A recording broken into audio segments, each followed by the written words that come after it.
बात बताओ, एक सेकंड, साफ सुथरा बात बताओ कि तू पति के साथ रहबू कि लवर के साथ रहबू? मारब मर्दा की गोली, खेलब देवरे संग होली।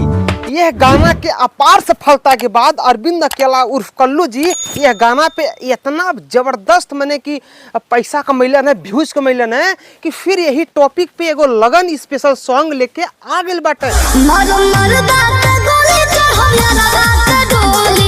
वही अन्नपूर्णा फिल्म से, जैसे कि भैया आप लोग जानत हुआ कि सन 2024 के होली में अगर केहू का गाना सबसे नंबर 1 पे आयल बा तो हमें अरविंद अकेला उर्फ कल्लू जी कहे से कि वैसा तो खेसारी लाल गाना इतना ज्यादा आयल बा कि जौने कोनो सीमा ना, लेकिन अरविंद अकेला कल्लू जी के एगो गाना पूरे सुपरस्टारन के ऊपर भारी पड़ गया, चाहे वो पवन सिंह हो, चाहे वो खेसारी लाल हो, चाहे वो केहू होके। तो भैया हो यही के मद्देनजर रखते हुए, यही का लाभ देखते हुए कल्लू जी एगो गाना फिर से रिलीज करेलन आज से 1 दिन पहले, जौने का नाम बा मारब मर्दा के गोली चढ़ब यरवा के डोली।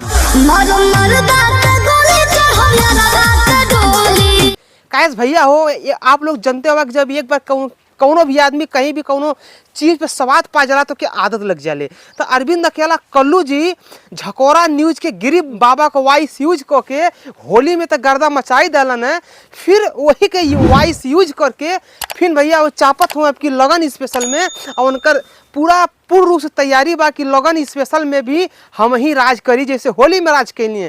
तो बात कर लिया गाना के कहाँ से रिलीज भइल बा भैया हो, ई अखिलेश कश्यप अन्नपूर्णा फिल्म से ही गाना रिलीज भइल बा, जहाँ से होली वाला रिलीज भइल है। लेकिन भैया हो रिलीज भइले के बाद ई 1 दिन में 1 मिलियन व्यूज भी क्रॉस कर गइल बा, और 1 दिन में 1 मिलियन व्यूज क्रॉस कर गइल बा। अब भैया हो देखे के ई बा कि ई गाना कितना गुल खिलावेला। लेकिन भैया हम आपको बता दी कि यही नाम का गाना होली वाला एकदम खेसारी पवन दिनेश फलान ढकान जे भी भोजपुरी के कंपटीटर हुए सब पर वाट ला के देले रहले। लेकिन अब लगन स्पेशल में देखा का ई गाना कुछ कर पावे, लेकिन ना, लेकिन हमें तो लागे रहा कहीं से म्यूजिक बहुत ही दर्दनाक बा, बहुत ही झकास म्यूजिक बा, डीजे पे तो धमाले मचा दी। और वैसे भी ये वायरल क्लिप भैया बहुत बड़ा सपोर्ट बनी ये डीजे पे या गाना के बजावे खातिर। लेकिन आप लोग बताओ कि आप लोग कल्लू का वो गाना होली वाला सुल्ला की ना, होली वाला सुल्ला तो का आपके लग रहा बा का कि जैसे होली में धमाल मचौले बा कल्लू का वो गाना,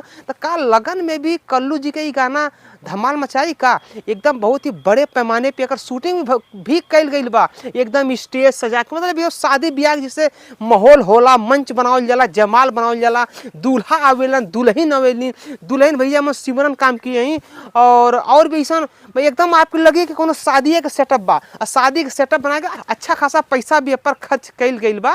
और फिलहाल मिला जुला के गाना अभी तो 1 दिन में 1 मिलियन क्रॉस कर गई बा। अब आगे देखा का गुल खिलावेला। और आप लोगों का गाना अगर अच्छा अगर आप भी कल्लू के चाहेला, कल्लू के सपोर्टर रहा तो हमारे चैनल को सब्सक्राइब करा, वीडियो को लाइक करा। हम मिले थे अगले वीडियो में, तब तक नमस्कार, बाय, प्रणाम, हर हर महादेव, जय श्री राम।